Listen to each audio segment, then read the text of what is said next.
Cool, so this is the NWC Show, episode 31, and if you would like to introduce yourself. Hi guys, I am the grapple geek Daihlan Hendry. Thank you for having me on, Barry. Man, that sounds like it's such a cool kind of gimmick that you've got as well, like the grapple geek stuff, and the I've been watching some of your things, and I think it's really, really cool. I think it's a cool Thank gimmick. Cool. So man, so the first question we always ask everybody is the same one. What got you into wrestling? What was that itch that you were like, this is my jam and I want to do this? What got you into it? I'm a wee bit different to most. So obviously a lot of people around my age were Attitude Era. Mm-hmm. And although in primary school I started with, like, me and my friends always wanted to be the Hardy Boys. So it was I was always Matt, he was always Jeff, 'cause he had the long hair and was skinny, so he could do all the more what we thought in primary school was the more athletic stuff. Yeah. And funnily enough, I turned out to be a giant emo kid when I got into high school. So Matt seemed to work well for me. But once I got to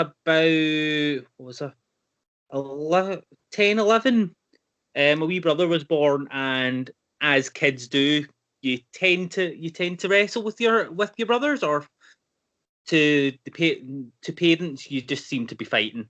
Yeah. Let's face it, and everything in the house was getting broken. So I got banned, like wrestling got banned in my house for years. And it wasn't until I was about 14, 15 where I started just flicking through Sky and found Ring of Honor. Mm-hmm. And I just fell completely back in love with it. It was more at that point as well. I was right into my sports. So with my kickboxing and my grappling mixed with, obviously, Ring of Honor was a bit more sports based at the time. So it just kind of worked the two worlds together, and I got hooked from there. Man, it's such a cool story. So I think a lot of people forget, like, no, everybody like our age was into the Attitude Era. Like they were just kind of like casual fans of it. Like I was full scale, like in it. Like I was like knees deep in it. Like I was full scale. Just that's what I was going to do for a living. I wanted to be a wrestler, and that was it. There was nothing else that I was going to do. But I like hearing stories when people are like, "Oh, I wasn't big in it in the Attitude Era. It was later on and stuff like that." And I'm like, that's such a cool. It's a different story because people are just like Attitude Era, Stone Cold. That's it. We're right in there.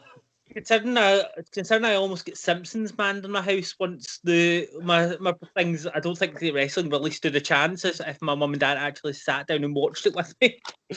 I don't think for me, I wouldn't let my kids go back. And when I'm watching Attitude Era stuff, I let skip through some stuff in that because it's a wee bit dodgy to watch now.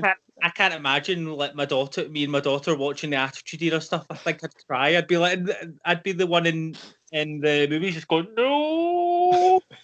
It's so awkward when you do go back and watching it. Like, how did this even get over? Like, it's like the Val Venus penis chop off thing. The Mae Young giving birth to a hand. Like how did it get over? But it did. It was a cool time in history as well.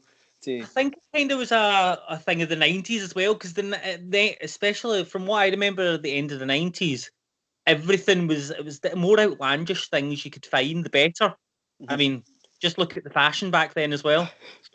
No, I know, like that whole period between probably like I remember 99 to like 2003-ish, 4-ish was just everything just seemed so weird, but then it was like still kind of, well, it was cool. Like you went back and watched the matches and stuff like that. Like it's really good work and it's so much fun. But the storylines it's like, this is so awkward. Like late WCW, if you watch those kind of storylines, you're like, what's even going on? Like, why is there a pole in this ring? Like, what are you doing? Like, so it was. There's been ups and downs in wrestling. And that's something that I always kind of tell people is, as much as people say the product today is terrible, it's like, go back and watch like early '93 Raw. It's if you look at in ring and like the basics of wrestling at the moment is far better than it was in the Attitude Era. Like as far as the in ring goes, the Attitude Era was terrible. but which is insane because he just got over and made an insane amount of cash. Which then you look now and it's like they can't get over, but they've got like the in-ring ability. Exactly. It's like, I know WWE have said this themselves, that they go for moment. They want to give people moments. And if you look at the Attitude Era, that was pretty much the genesis of it. Like, you look back in the Attitude Era now, and you can name, as we just did there, you've got Mae Young in the Hand, you've got Kai and Ty in the Val Venus, Rock Austin. Like, you've got so many moments that you can look back on. Whereas now, if you tell me in 20 years' time what we're looking back on moments-wise, now you've got Daniel Bryan with WrestleMania moment. Not really much else. Yeah, you're kind of like, but I think that's probably similar for like since the pipe bomb that CM Punk did. It's like, what else is there really? You can be like, oh, the Shield had something cool, and then it was like, that's about it. Like, there's no really, there's nothing that's purely like, oh, you need to watch this. And the thing I think that's not ruined today's wrestling, because I watch it every day, but makes it hard for people to get over is how accessible the stuff from the 90s and early 2000s is. Like, in the 90s, unless you had somebody that had a tape from the 80s, you didn't get to see it. Like, it was like so hard. And then now kids go and watch the NWO, go watch the Ruthless Aggression era, Brock Lesnar from the start to the finish, and it's like, you're not letting the new guys get over, because they're not going to be as good as like a getting over as good as like a Hogan, Scott Hall, Shawn Michaels, Bret Hart. Like, there's all these great names that had their time and place, which they can just go back and watch whenever they want. Which I think wrestling's still trying to adapt to how much content there is at the minute. Especially with, as you were saying, with the 90s and stuff, in 80s and stuff, you actually had to go out of your way to find stuff. Mm-hmm. Nowadays, it's that easy, and there's just, I don't want to say there's too much wrestling, because I watch an absolute mental amount at times, but it's hard to differentiate each company from each other, and it does kind of just blend in, which makes making those big history-making moments a lot harder. Definitely, man. I totally agree with you on that one, because it's just like, at the moment, for me, especially if you've got like AEW, NXT, they kind of just seem quite similar. The only difference is AEW is like in a grey ring, and NXT has got like the black kind of aprons, and you're like, there's no much difference. There's obviously different wrestlers and stuff like that, but really, one's got, you can tell, is the main show, and NXT is like the third show. But apart from that, it's not really any difference, and that's I think wrestling's just missing that kind of grasp moment, like, oh, let's get these people to watch this, because they've not adapted to the times very well for me. Yeah, no, I get what you mean. It's like when TNA first came about, and they had the 6-sided ring, everyone could go, that's TNA. With AEW, I mean, they've got, if you followed the main guys' career, like Young Bucks, Cody, everything, you can understand the in-jokes that they've brought in, and you can kind of differentiate it that way. But otherwise, I mean, an AEW Dynamite and an NXT TakeOver, you've not really got much different there. I think as well, like, if for the casual fan with AEW, which is the problem that I'm facing with like people that I'm trying to get back into wrestling that haven't watched it for that since like 2003, 4, 5, that kind of time, is they're like, who's like, when they do like somebody coming in, they're like, oh, there's Christian, but he's like, and he's nearly 50, like he's a little bit over. There's Big Show, and they're like, is this just like the WWE guys? And then I'm like, no, they've got like cool stories and stuff, and they're like, I don't get any of the jokes. I don't really get it. And then there's some stuff that's quite sloppy, which I get, because obviously they're still new and they're still a new company. But it's like, everybody just is poor pinned the saving grace of wrestling on AEW, and it's like, they might not be that good. You don't want to do what they've done to TNA. Like, everybody was like, TNA is going to be like bigger than WCW, and then look what happened to them. They kind of... Yeah, I think that's just a human thing in general, though. I mean, we do tend to hype up, especially since WWE have had the monopoly for so long. we do have a tendency to hype up anything that's new. I mean, to use an example, let's look at football. How many times do you see a young guy get signed and play, and then instantly is the next best thing?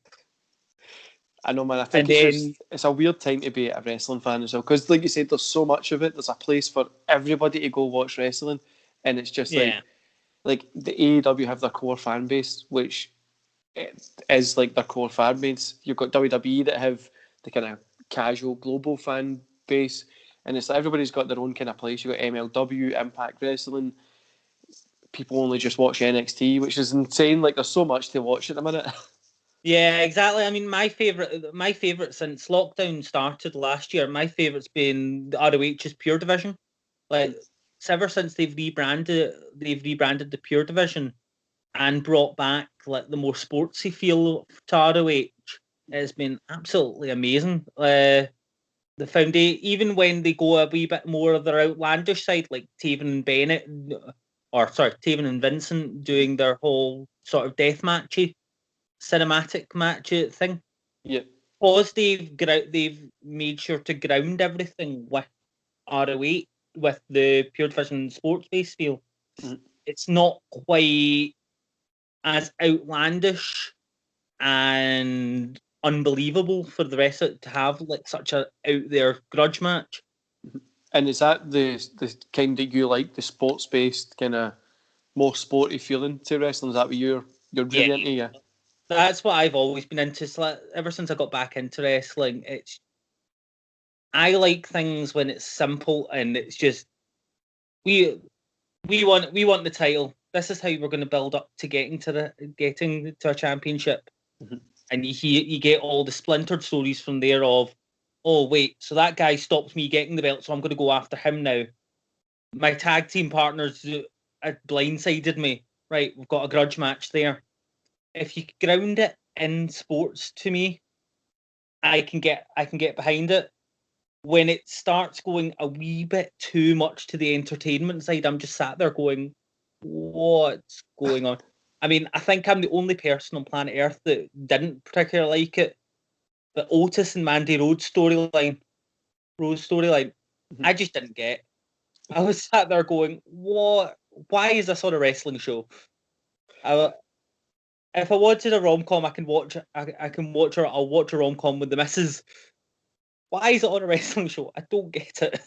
I think that's the problem with WWE for a lot of people as well, is they try and appeal to so many people. So you're trying to get that rom-com feeling, you're trying to get kids watching, you want to appeal to like the core wrestling fans, and like their demographics are so huge, which is they're failing to appeal to everybody at the minute. But which wrestling's always been a variety show. Like, just because I don't like something, I'm not going to go out there and go, rah, rah, rah, you mustn't like this because I don't like it. La, la, la. No, it's a good thing that that there's plenty of wrestling for everyone to watch, because everyone's different. Just because I like the sporty feel doesn't mean it's the only type of wrestling that should be on. It's just, I don't get it. Yeah, I just think WWE sometimes, for me personally, like I like that kind of Bret Hart, Stone Cold style. Like I like the technical stuff. I like the kind of brawler stuff. I do enjoy death matches and barbed wire, like Sabu and stuff like that. I enjoy all that kind of stuff. But like you say, I love death matches. Like you say, somebody turning up and doing like a rom-com storyline, for me it's like no, and I don't think there's a lot of people that was like, oh, this is a great storyline. Like, it was kind of confusing. It's like, why are you throwing these two together? What's going on? And a lot of that feels what WWE does recently. The same as AEW, not just WWE, just all wrestling. It feels like they're just going, let's just pair these people together, and you're like, why are you doing this? Why is it another tag match? Like, just let it be what it wants to be. Yeah, I think the mainstream wrestling is trying to be too mainstream, if that makes sense. So they're trying to appeal more to the casual fans by going, look, we're not just a wrestling show. We could do this, and just spreading themselves a wee bit too thin. Yeah, and I think for me personally, I would say the problem is with WWE, AEW and stuff like that is everybody looks like a mega athlete. That everybody looks insane. Like back in the 90s, early 2000s, you had people that just were like all over the place. You think like Vader, Sting, Stone Cold, Bret Hart, Taker, they're all different heights, sizes, shapes, body weight, Cactus Jack. And it's like, you can't just like wrestling used to be like all these different people that could put on a show for different people. And then now everybody kind of just does the same, similar kind of stuff, which is always like, you can kind of tell, okay, well, this match is going to finish in the next like 5-10 minutes. Like, you know what I mean? So it's not going to be very long. You've already got that kind of build to it, and it gets a little bit repetitive, especially when I do like my review shows and you watch it as much as what I do. Sometimes you're just like, I know exactly what's going to happen here. But especially like WWE, AEW's a wee bit different, but WWE's got like a set format. It feels like they're like, this is what we do because it works. And it's like, you can't blame them. They make billions a year. Like, if I was making billions, I wouldn't change it. I would. Oh yeah, definitely. It's, especially since they've been making billions for years and years, and like, if it's not broke, you won't fix it. That's why when AEW did come along, that I thought they might force them into changing the model, and I suppose in a way they have with NXT. Like they've been trying new stuff with it. They tried new stuff with NXT, and it's been like I've quite enjoyed NXT over the last couple of years, but it's never getting, once they get into the main show, they're sticking to what they know. And unfortunately, with everything that's going on, not everything's going on, with all the new wrestling content that wasn't there 20 years ago, it's just oversaturated now, and everyone can kind of figure out, right, they're building up to X, they're building up to Y, and it's just taking it away from it a wee bit. Whereas, give it even the Attitude Era, you never really know what the finish was going to be, despite the work not being great. Yeah, I don't think even in the Attitude Era they knew what the finish was going to be. They just were like, "You're gone over, figure it out." I mean, like, it was just like, "I need you to do this. You go get it." But I get what you mean with that as well. Like, I don't think everything just seems kind of like too, like you said, too mainstream. Everything's like, it feels like that MTV when they became like the pure reality show, and it's like, who really cares about MTV anymore? We're just going to go find something else that's cool. But I feel like they're trying to appeal to too many. They're trying to get so many people to watch it. But the problem that I feel with like AEW is they do make too many shots at WWE, and then people are just like, well, if you're jealous of them, we'll just go watch them. Like, we'll just go watch the other company.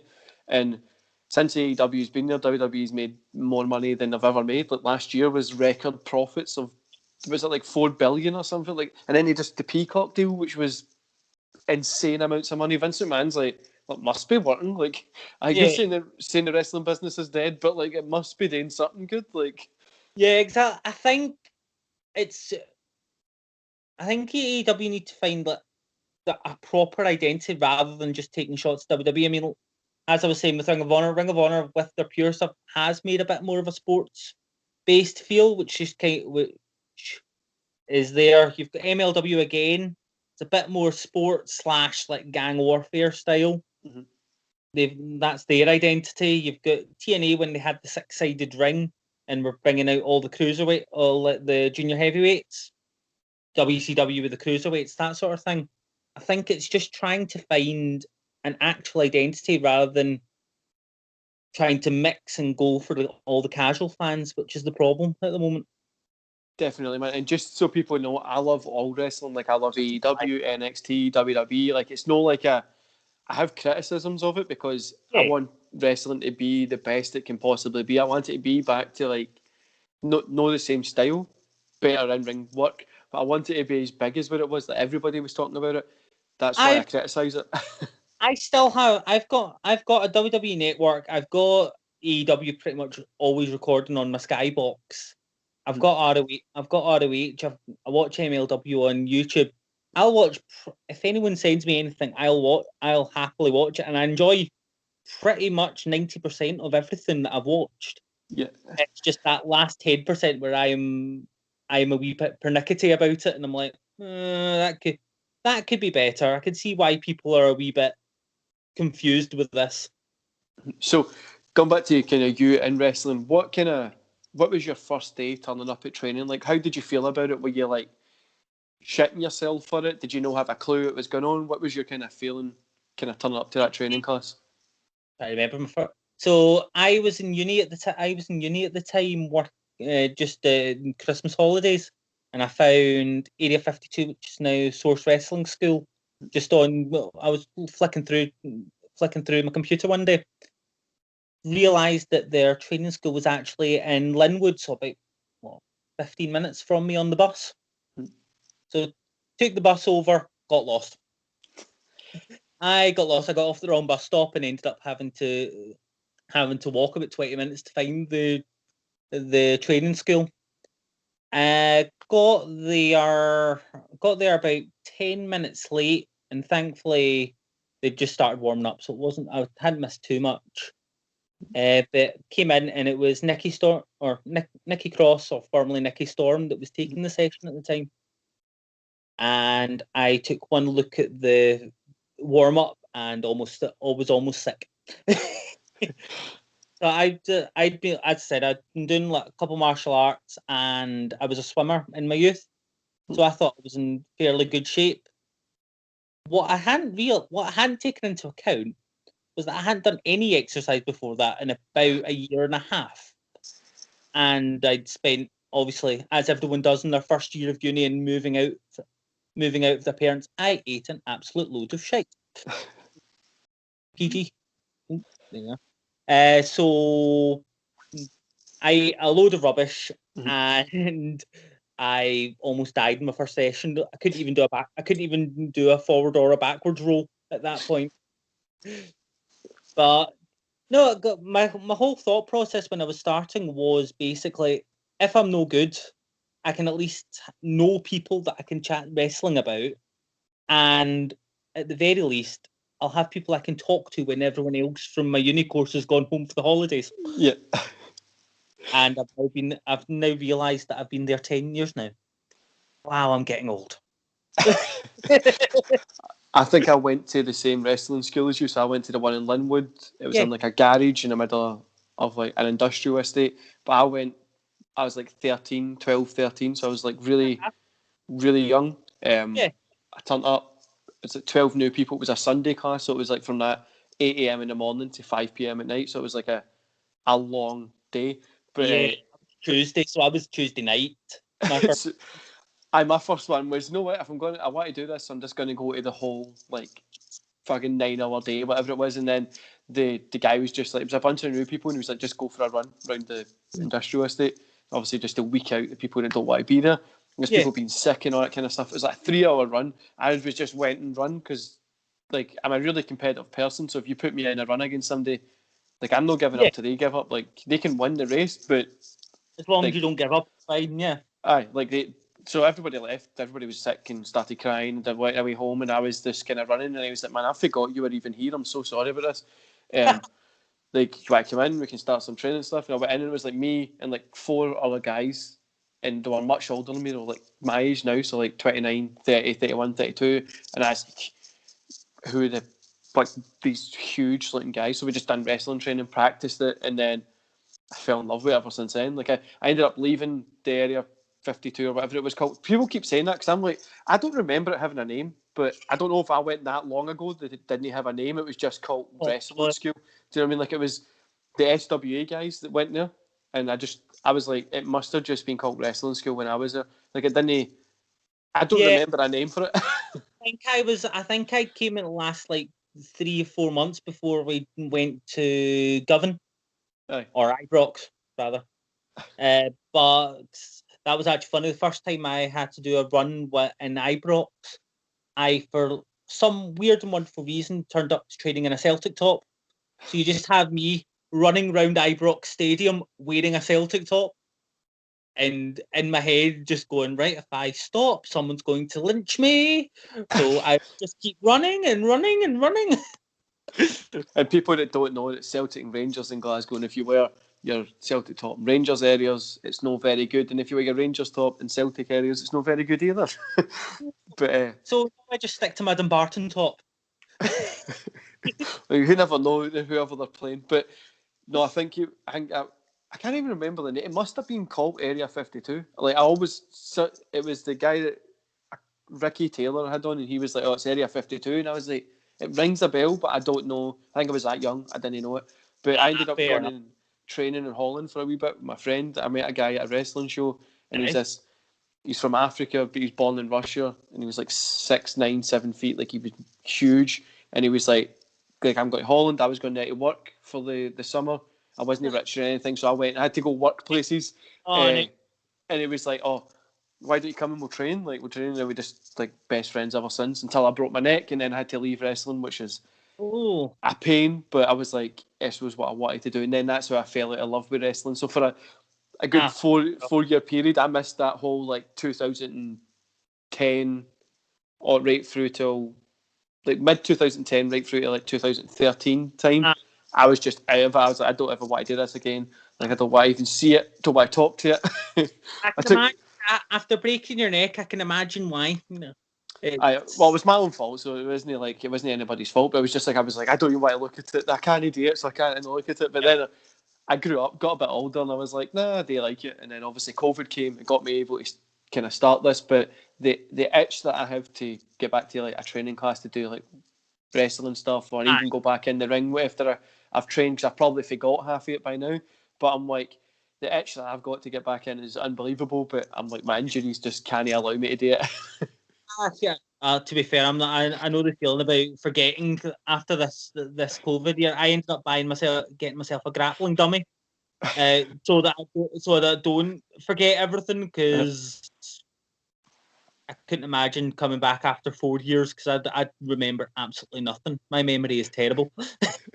No, I think it would just be like it's been over 10 years since I left, so I broke my neck in like 2009, which would just be like try to remember like a couple of wee things when it starts going, but it wouldn't be like I could go put like a great match on. But I was like, I've got an itch to kind of get back into it, to be like, definitely do, because so like, especially with everything going on now, like we're all with all COVID, the scene's going to be rebuilding itself. So if there's any time to get back into wrestling, it's now. I think I'll just need to do one of those manager gimmicks or something like that. Like with the injuries I've got, like I said, I'm doing like a lot of kind of training just now. So if anybody does, they know it's a 15,000 burpee challenge over 30 days, but I want to complete it in 3. So I'm doing it this weekend, the long weekend. I'm trying to do that. But want to complete 15,000 burpees in 3 days? I'm currently on 1,500. So after this podcast, which we're recording on Thursday, I've got another 1,500 to complete. So that'll be fun. But I really want to get back in it, but my injuries are just far too much. Like, my neck still causes pain. I don't think I would be able to do it. But I'm like, is there maybe manager stuff? And then I'm like, no, I'll just stick to the podcast thing. I can't risk it. Fair enough. What's something, turning the podcast to a negative aspect to it, what's something that you dislike about wrestling at the minute? The whole thing, what one part of it, the whole thing do you not like? Is it like the Twitter stuff, or what is it you don't really dislike about? As far as dislike, I think, and again, it sounds a bit too much like Jim Cornette, but it is just the lack of like the wins meaning anything. Mm-hmm. Like, you see people, especially WWE and AEW, you see people get wins off a lot, like title shots, when they've lost like the last 3-4 weeks on telly. Yeah. So you get the announcer title match, and then instantly the challenger and champion are losing on TV, and it makes no sense. Whereas today I was watching MLW, and one of the big things they were hyping up was that Tankman was going for the belt after being undefeated since he's been in MLW. Mm-hmm. And again, that instantly just makes the match seem a lot more important. Whereas if you see a guy keep losing, and then you're sat there going, right, why do I think he's going to win the title if he's just lost the last 4 weeks that I've seen him on TV? No, definitely. I think I think the other problem is as well, like for something that I dislike about it is you'll see, like, for instance, Kevin Owens against Roman Reigns. You'll see it on TV for like 3 weeks prior to the show. Like, they have matches, and it's like, you don't need to have a match. Have Roman Reigns go against like a jobber, and then Kevin Owens runs in or something. Get him to pin him when he goes over, whatever. Excellent. Yeah, like, that's one thing that I wish we did keep from the, like, actually in the 80s, like having squash matches. You see a guy like destroy someone for like 2 weeks and then going for a title. You're sat there going, right, he's a threat. It doesn't even need to be like every time there's a squash match. Even if you have it every like couple of weeks, that you're just starting to build someone into a contender. You have them squash someone, you put them against, then bring them up against someone that you'd consider in like the mid card. Yep. Have a slightly longer match with them, then have say against the champion's partner or someone in his group. A wee bit longer a match, and then you get the champion. Maybe it's just my love of anime that comes in through here, but that's just a nice wee arc that it's easy to follow.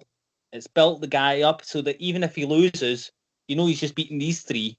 Whereas he loses the title match after losing for a couple of weeks, you're like, right, why would I want to see him wrestle again? Yeah, I think as well, it's like they do have squash matches just now. Sometimes they have like the whole show is the squash matches, but they don't put like, it's always against somebody that's like known. Like it's not like, oh, this person's just coming in, let's give them a squash match. Do you know what I mean? Like it's always like against somebody that's already known, and it's like, why are you killing that character to like make this one, and then in 2 weeks that character's going to come back, and we need to believe that character's going to beat another person. You're like, it doesn't make any sense. But I think when I talk about it, sometimes I do sound like Jim Cornette, and I'm like, I don't want to sound like him, because as much as I love his content, because it's hilarious when he goes off in tangents, starts shouting at people, I'm like, I don't want to sound like him. So flipping it to the positive side, what's something that you love about today's wrestling product? What's something you really like about it? The athleticism in wrestling these days is incredible. Like, not just like your high flyers, but you see so many intricate technical. You can see so many intricate technical sequences that build off of like Japanese psychology. You've got your Mexican psychology, British psychology. Like you've got so many guys that can mix all different types together that it just makes everyone seem a lot better if we can meld all that together. And it's like the athleticism in wrestling at the moment is by far the best it's ever been. Definitely, and I think that's like a double-edged kind of sword. Like it's the best it's ever been, but it's also hurting the product because nobody can relate to the person that did it. Like Stone Cold Steve Austin, he's just there beating his boss. Doesn't he? Like where he was, that was a character, obviously, and he was drinking tons of beer. People get that. Like you can sit and enjoy some beers. You're watching this guy just beat his boss who keeps going on him, and you're like, this makes sense. But then like now you're just like there's this amazing like 8-pack jacked guy against this like other 8-pack jacked guy. Kevin Owens is an exception to that one, but he's obviously got really good athleticism. But it's like you don't really believe that they're going to really do anything. You can't buy into their characters, like because you're like you don't relate to the majority of the world's life. You know what I mean? Like exactly, and that's why I was saying if each company had like their own sort of identity, then it's like I loved that's one thing I loved about the territory days is you only saw the same guys in each territory for like a couple of months, and then you move on to another one. So you never really got, I suppose you could say, overexposed.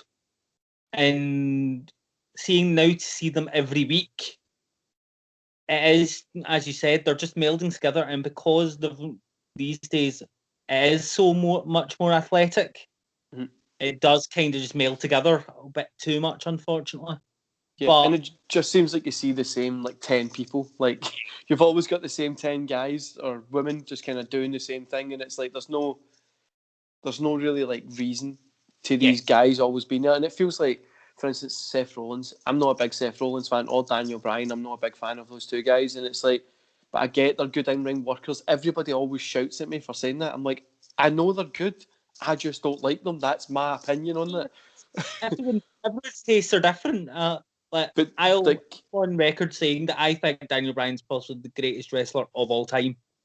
I don't think it's particularly close overall, but I'm not going to start shouting at people for not liking them because, as I said, wrestling's a variety show. We all like different things, and it's just that that's just my opinion more than anyone else's.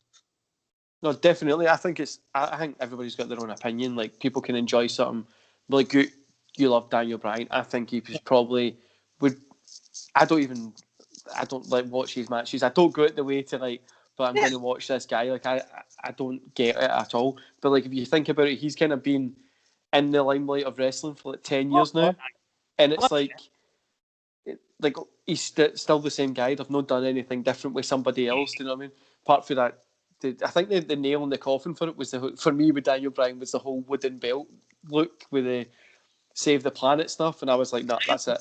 I loved his evil vegan gimmick. It was the funniest thing ever.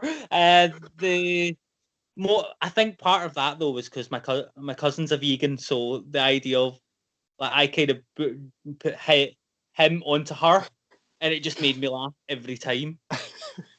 No, that literally, that period was like the nail in the coffin for it. Like I liked him when he's like his indie stuff, ROH stuff, and that it was really cool. He came up, I was excited, and then it just got worse and worse for me personally. And I was like, he done some stuff with Bray Wyatt. I was like, that's pretty cool. It's okay. I don't really like what his character's like. And then it was like just worse. Then when I came back in and he done the vegan thing, I was like, I know he's meant to be the heel guy, but I was like, I don't even dislike him being a heel. I just can't watch this guy wrestle anymore.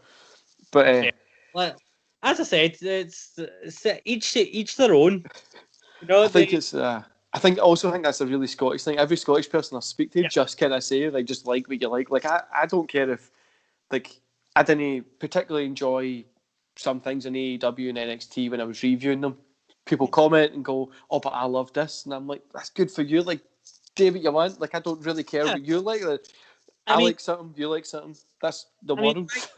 My favorite parts of AEW are Cody Rhodes matches. I think Cody Rhodes match is the best. But whenever you see like the star systems or the big reviews, you never really hear Cody being the main guy, and he's never really the talking point. Yeah. But again, because I love my more sports psychology of it, Cody just fits that perfectly for AEW. And then you've got people more prefer like Young Bucks and Pentagon, or Pentagon and Phoenix. Mm-hmm.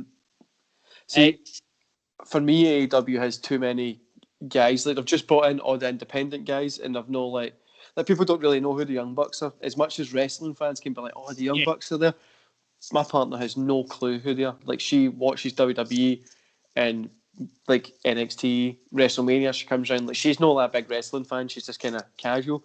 But when I first AEW came, I was like, "Oh, they've got like Jericho, they've got like Cody, they've all these guys," and she was like, don't have a clue who any of them are. And it's like Jericho.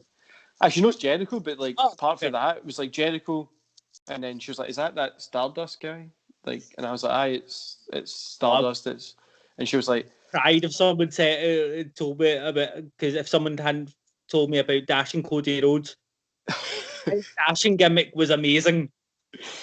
See, again, I'm not a big Cody fan. I like his AEW work a lot better at the early part, but like just now, I feel like it got a little bit weird. Like, it just became too much like stable orientated. So I kind of went away. But I'm like, I know everybody needs to be a stable or a tag team. Like, Cody Rhodes can put on a great match, but it's just kind of, I don't know. I got a little bit I got a hyped up AEW myself. I was like, it's going to be cool. Like, in my brain, I was like, this is going to either be like an early TNA, they're going to build it up and stuff like that. And then I've just kind of been like, so I'm like the biggest Sting mark in the world. Like, that guy is he was the first guy that got me into wrestling. Like, on Channel 5, Nitro was on the Saturday, Sting was up, done the woo, and I was just like, this guy's my guy. And that was ever since then. Like, he got me into TNA when he came back, and that everybody hates when he came back to WWE. I loved it. Like, I thought, like, his stuff was... I liked him when he came back to WWE. I did prefer his TNA run, because I thought his TNA run was fantastic. Like, like, a lot of people kind of discredit it. I loved the original, like, Main Event Mafia. Yeah. The whole run, him as the leader of the Main Event Mafia was fantastic. I think partly, again, this comes to my love of cartoons and anime. Yeah. He seemed to me like the anti-hero. Did you ever watch Beyblade as a kid? No. He just reminded me of Kai from Beyblade, where you've got the good team, mm-hmm. and Kai was part of it. That pretty much every season he'd betray them. He'd betray the team to go off and try and be the best. Yeah. And that was basically Sting for me in TNA. I think I love Sting's TNA kind of gimmick. Like, he's from the start all the way through the Main Event Mafia stuff. He's stuff with Abyss.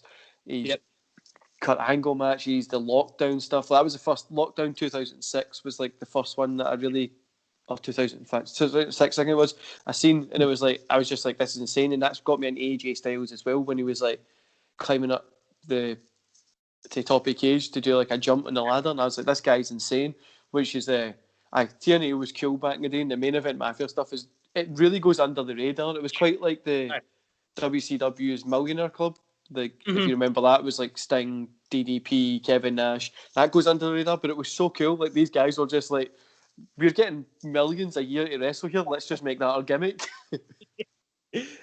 Yeah, I mean, as far as like stables and stuff go, it doesn't need to be a ridiculously complicated story for them all together. As long as you can kind of figure out, right, okay, so you four are together because of this reason, right? Okay, I can work with that.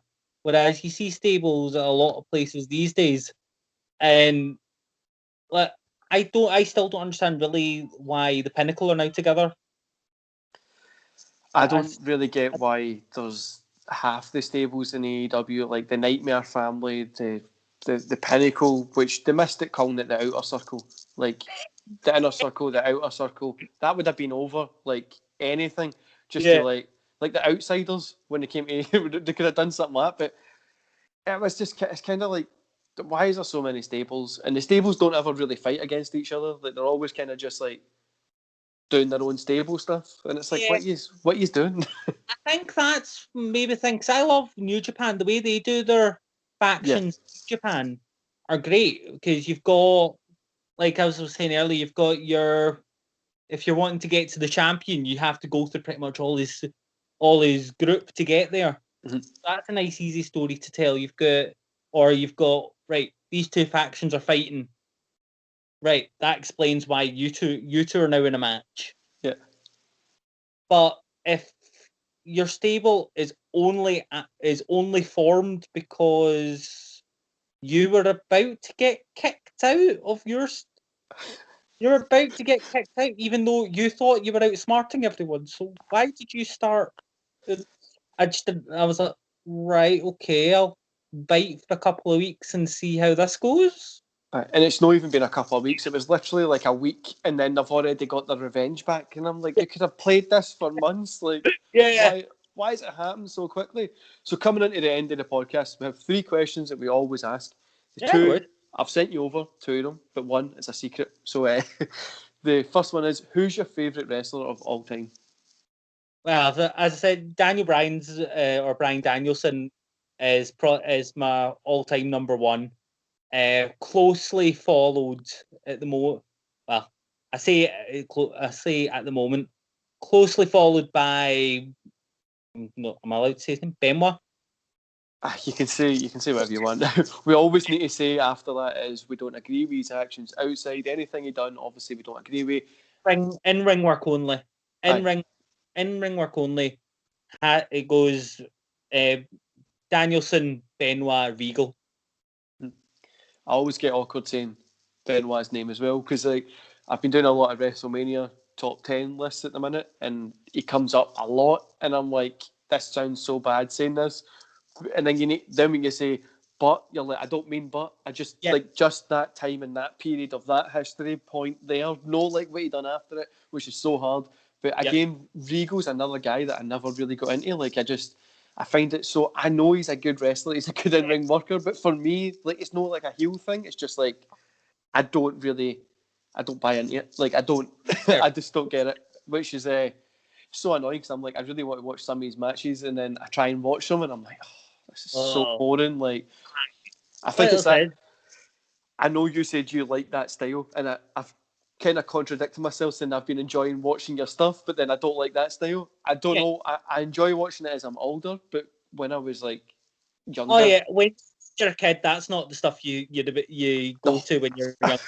It's that's why like I say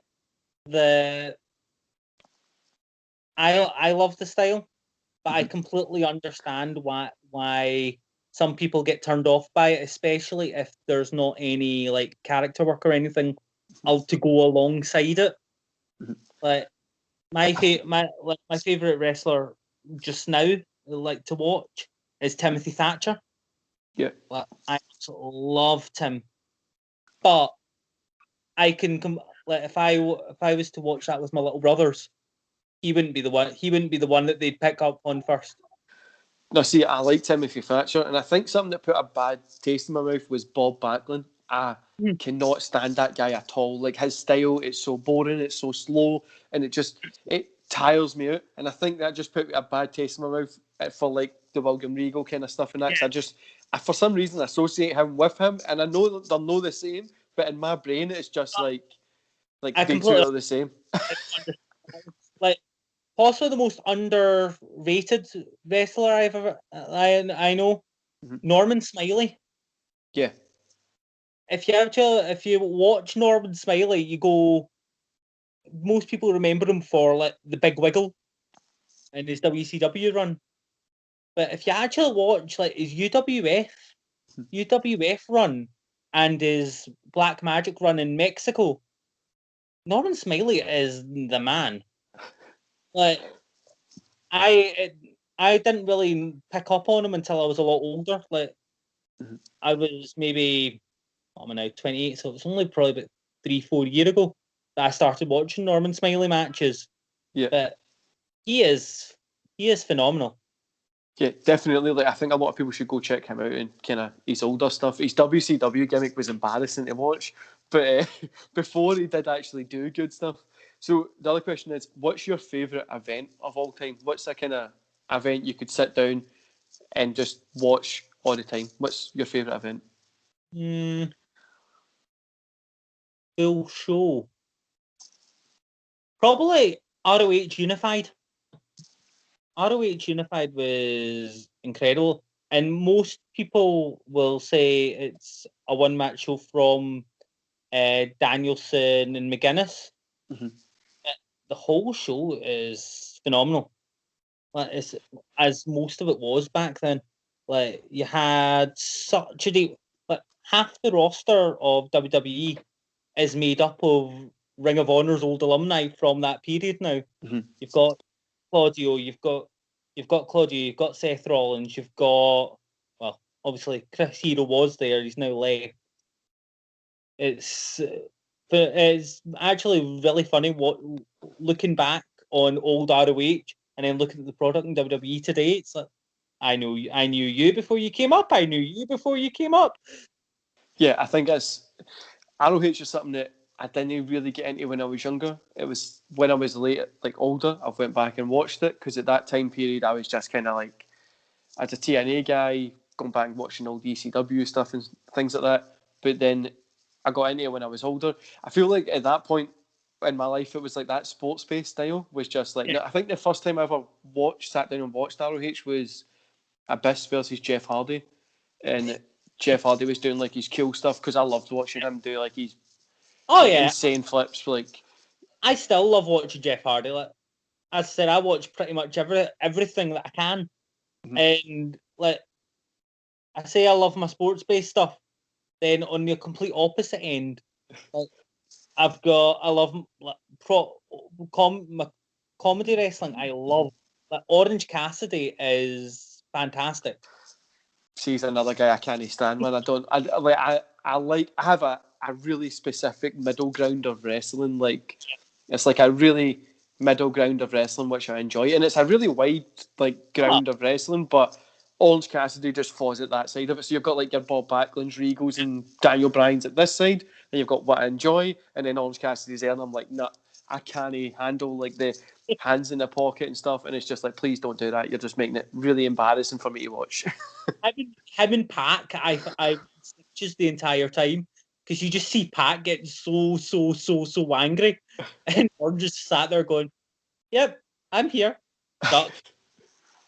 So the final question, man, the question that everybody either hums and haws it or they know the answer straight away, is if you could replace somebody or add yourself to any match in history of wrestling, what would it be? For me, I always say I would replace Owen Hart against Bret Hart, SummerSlam '94 in that blue steel cage, because that's one of my favourite matches of all time. What would yours be?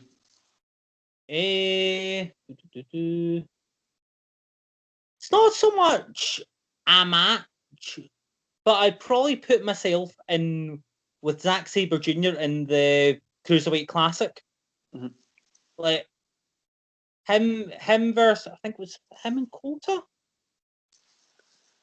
No, sorry, it was not in the Cruiserweight Classic. I'm thinking it's Battle of Los Angeles. Zack Sabre Jr., Kyle O'Reilly. So I'd take the place of Kyle O'Reilly in that match, and it was probably the perfect match for jiu-jitsu and like your shoot grappling mixed with pro wrestling, and like just getting that melded again. As I was saying earlier, styles tend to make matches for me, and if you can meld the fact that they melded those two in so well, I would love to have tried something along that lines, because that would have been so much fun. Well, that's been probably one of the most niche matches that we've been said. Everybody always picks either like a WrestleMania moment or like something like WWE, WCW kind of style. It's cool to get somebody that's kind of changing it. So I've got your links in the description below. Where would you like people to? What kind of match would you like somebody to go check you out? Like, are you on YouTube? Where would you like? What's the first kind of match you would like somebody to go find of you? If that makes sense. I've got two that I kind of thingy out to everyone. So I've got myself versus Andy Wilde at Source Lennoxton, and also myself versus Robert Wishart at Source my last match at Source Origins, which would be in January last year, before everything went down the toilet. But I've been checking your matches out. Those are the first two that I watched, and that's how I was kind of like, oh, this is actually pretty cool. But you kind of saying about Daniel Bryan and stuff like that. I'm going to go back and give some of the stuff I watched, kind of try and sit through it, see if it's something that I could maybe extend my boundaries to bring them in. But I don't know. I'll go have a little look. I'll keep you updated. But thanks for being on the podcast, man. It's been a really cool chat. What I'll do is I'll end the podcast there, and I'll tell you when this is going to go up and all the kind of after information.